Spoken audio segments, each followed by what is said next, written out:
പോരേടം ശ്രീ മഹാദേവർ ക്ഷേത്രത്തിലെ തിരുവുത്സവം May 3 കൊടിയേറി. ഉത്സവത്തോടനുബന്ധിച്ച് May 4 സംഘടിപ്പിച്ച വിളംബര ഘോഷയാത്ര വർണ്ണാഭമായി.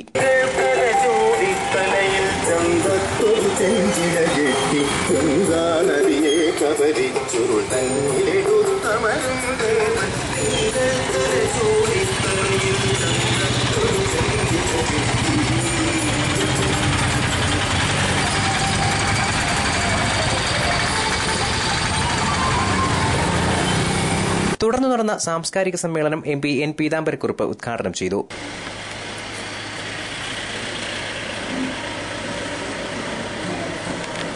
നമ്മുടെ ചിരപുരാതനമായ മൂല്യങ്ങളുടെയും ഒക്കെ ഒരു സൂക്ഷിപ്പ് കേന്ദ്രങ്ങളാണ്, ഒരു പ്രഭവ കേന്ദ്രങ്ങളാണ്, ഒരു ഉത്പത്തി കേന്ദ്രമാണ്. അത് നിലനിന്ന് പോരുന്ന നമ്മുടെ ആ സംസ്കാരത്തിന്റെ ഒക്കെ ഒരു ഖജനാവും ഒരു കലവറയും ഒക്കെയാണ് ഈ ക്ഷേത്രങ്ങൾ. മുല്ലക്കര നാഗരൻ MLA മുഖ്യപ്രഭാഷണം നടത്തി. ജില്ലാ പഞ്ചായത്ത് അംഗം അഡ്വക്കേറ്റ് R ഗോപാലകൃഷ്ണപിള്ള, ചടയമംഗലം ഗ്രാമപഞ്ചായത്ത് പ്രസിഡന്റ് D പ്രീത എന്നിവർ സംസാരിച്ചു. മെയ് 15 ആറാട്ടോടെ ഉത്സവം സമാപിക്കും. News bureau, Chadayamangalam.